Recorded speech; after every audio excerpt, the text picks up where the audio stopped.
Look,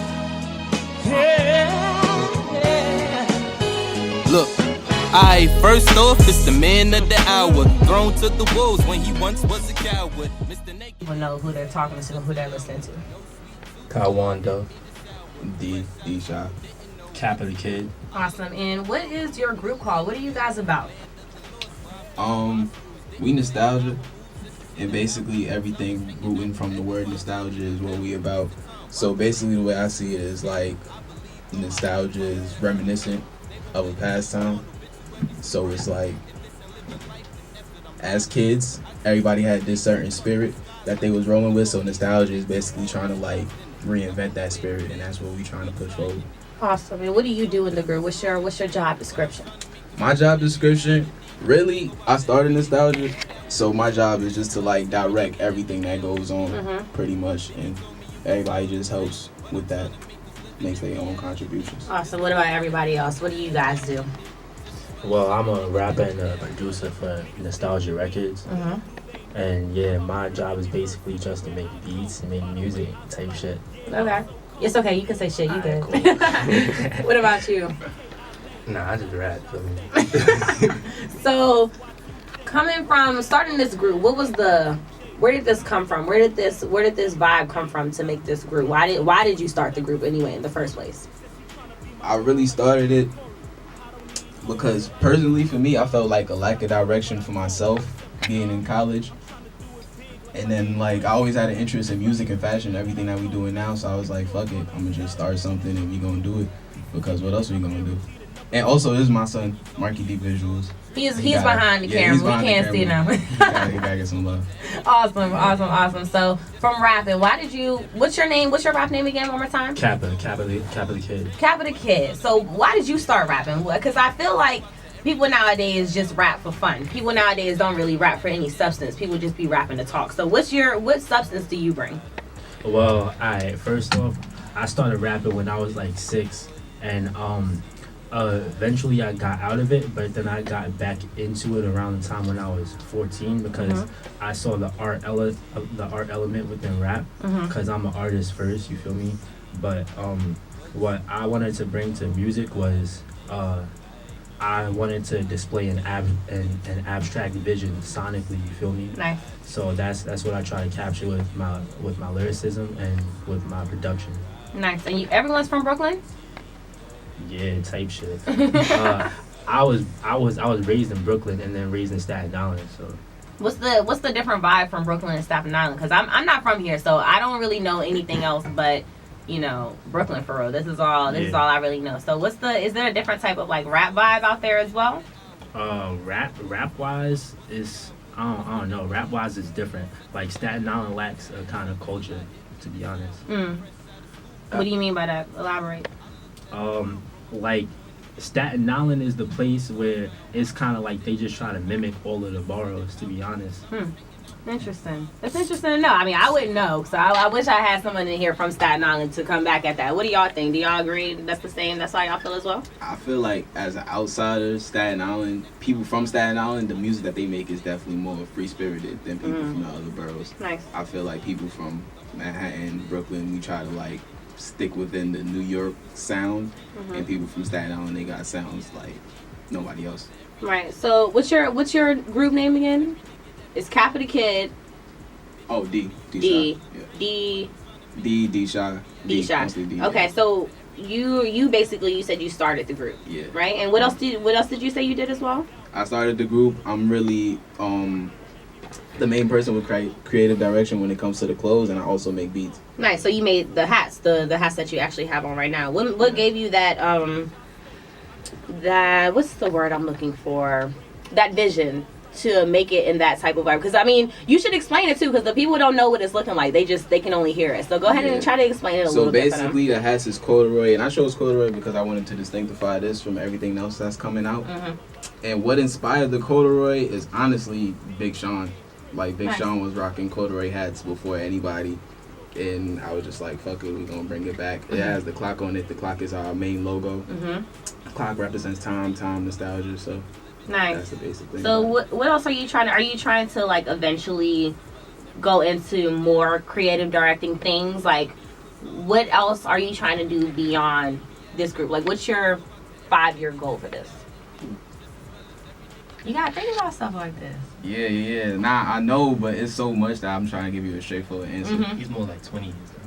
Yeah. Okay, so what's your 20-year? I'm good with that too. My 20-year goal is really having a worldwide impact.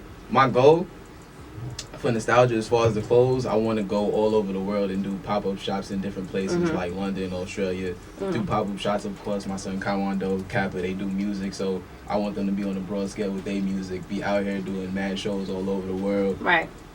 And yeah, that's really the goals. Get into different ventures, movies, TV. Yeah, like do everything. Nice. Total creative control.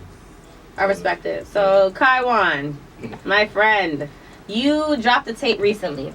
Where So tell us a little bit about that tape, the name and everything, your vision for it, how long it took. I want to know. I want all the tea on it. Alright, so my tape is called the S.O.C. Stands for Stream of Consciousness. Basically, it came from this idea from this class that I had back at high school. They were basically talking about Catcher in the Rye and the way that the book was written. I was like, that's a kind of cool idea. So I just kind of ran with it, just went with it. But basically, my tape is basically a mind, like, it's a set of emotions more than like a story being told, just being put like together. So Nice. how long did it take you to make the tape in full? Like, was it a quick creative process? Did it take you like 5 months at a time? Because I know people that, sometimes it takes them a long time for them to actually finish everything and have it exactly how they, are envisioning it and listening to it in their head. So how long did it take you to finish this? I started like March 2015, and so I finished recording around like October 2016. Right. So it was a calm like year and a half, and it didn't come out till February. So almost 2 years in the making.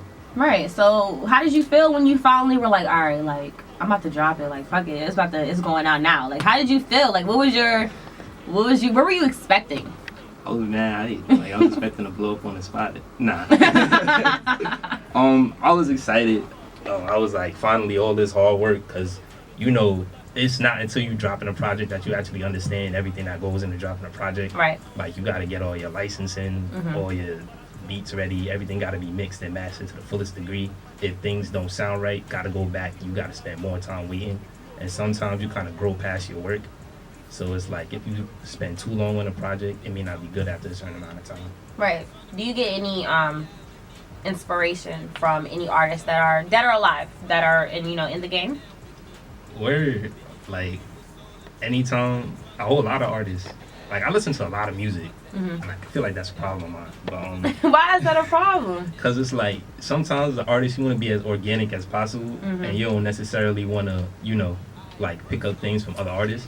A totally different Drake, top I three when you forgot said about that. Drake. I'm glad he said Big Sean as opposed to Drake. Nah, I definitely thought he was about to say Drake. That was a shot. I definitely thought it was going to go Jay-Z, Biggie, like Whoa. people Nah, like we're that. not talking- I But thought what are you we was talking about? What are we saying? Because I thought you were talking about like current today. I said dead or alive. Oh, during our lives? I mean, I said dead or alive. Dead or alive. So I'm just saying, because when I hear people's top three, so I can go through this too. So go through in the line and tell me your top 3 lyricists. On my top 3 lyricists, I'll have to give it to Big J and Us. Big J and Nas, okay. Because I'm from Brooklyn, so I gotta Right. uphold that like that New York. Right, like, D, what about you?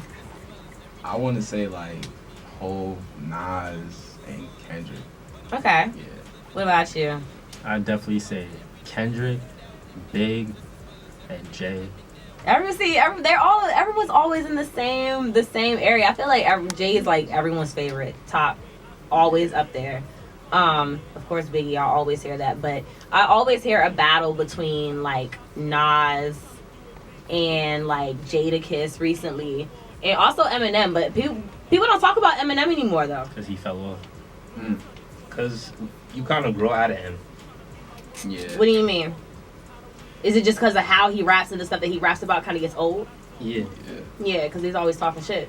Yeah. To me, like that's all I see every time I listen to him. Like you kind of know what you're going to expect when you hear an Eminem track, for sure. So Khywan, tell us what song you're gonna play for us, and I want you to introduce it to the people so they can know what's good.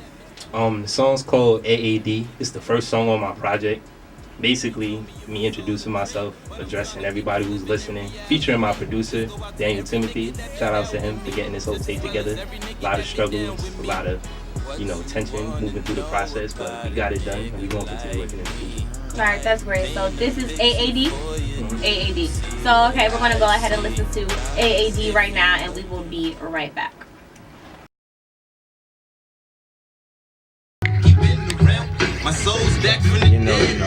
I wasn't in the clip, but I had my input in the actual interview.